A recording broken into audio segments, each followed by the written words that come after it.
Macho Man. Yes, spring has sprung, and that means it's time to get out and get moving. And no matter what your physical condition or ability, there is something that everyone can do. Rebecca Lindeman and Steve Stiles from the Recovery Project are here with us today to show us some exercises. And we're kind of concentrating on osteoporosis. Yes. So what is osteoporosis, first of all?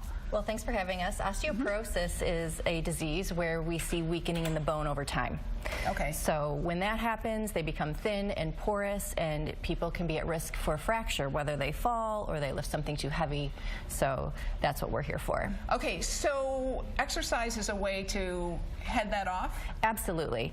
So if someone is diagnosed with osteopenia, which is the precursor to osteoporosis or osteoporosis itself, first thing we want them to do is get to a physical therapist so they can get an exercise program. We want it to be safe and we want it to be effective. So having a professional tell you what to do is very important.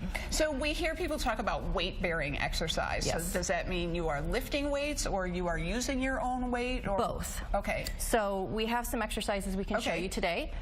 Steve brought some weights with him. We want to strengthen the upper body and the lower body. Okay. So you can do simple exercises. You just need the right amount of resistance. Okay. So Steve can do some bicep curls all the way through the range. Okay. And that pull of the muscle on the bone helps the bone to stimulate and maintain that bone density. So how do you know what is the right amount of resistance? You want to be able to shoot for about 8 to 12 repetitions. So those last couple repetitions are fatiguing to the muscles. All right, so that it's different for everybody. It is, and that's why we say get to a therapist so that they can help you to pick the right weight. We can do some body weight exercises, like calf raises are great. Okay.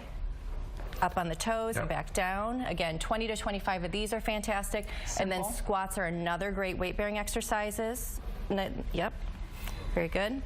And you would hang on to the weights for those too, because even that extra little bit of weight helps. Yes. Okay. You can, and when you're doing something like the calf raises, using a wall or a chair for some extra balance is helpful. So that's if you need that. That's okay. And I know you have like some balance exercises too, things on one foot. Absolutely. You can still do that and hold on to something to help guide you through. Yes, so things like standing on one leg is great. We want to make sure that people with osteoporosis are preventing any risk for fall. Right, and actually standing on one leg is harder than you think. You know what I mean? It is. When you're a little kid, you don't think about it, but when you get older, you know. Yes, it's not as easy. So, right, and then we really recommend that, try it. You can use some support to do that. If you can hold that for 30 seconds. For 30 seconds? For 30 seconds. Yeah. Then you could move on to doing something like closing your eyes while you do that.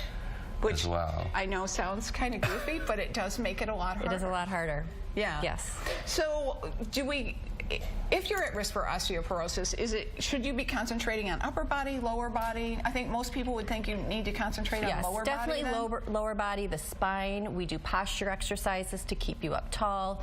Avoiding lifting too much is also something you want to do when you have osteoporosis. That was my next question. What shouldn't we do? Lifting too heavy of items, flexing forward with a lot of resistance, twisting with too much resistance. Yeah. Okay. Yeah. So. All right. And then let's talk about what is the Recovery Project, because you guys are from the Recovery Project. Absolutely. The Recovery Project is a full-service rehab facility. We do PT, OT, and speech. We have personal training and a fantastic wellness program. So we treat neurological conditions, geriatric conditions, anything that musculoskeletal you might have a problem with. Okay, and you guys are located in Livonia? Absolutely, yes. And Livonia, Lansing, and Clinton Township. Oh, okay, so you have 3 locations. Right. Great, and we've had the information on our screen. We'll put it on our website. So, hopefully people can reach out to you and get a little stronger for the spring and the summer.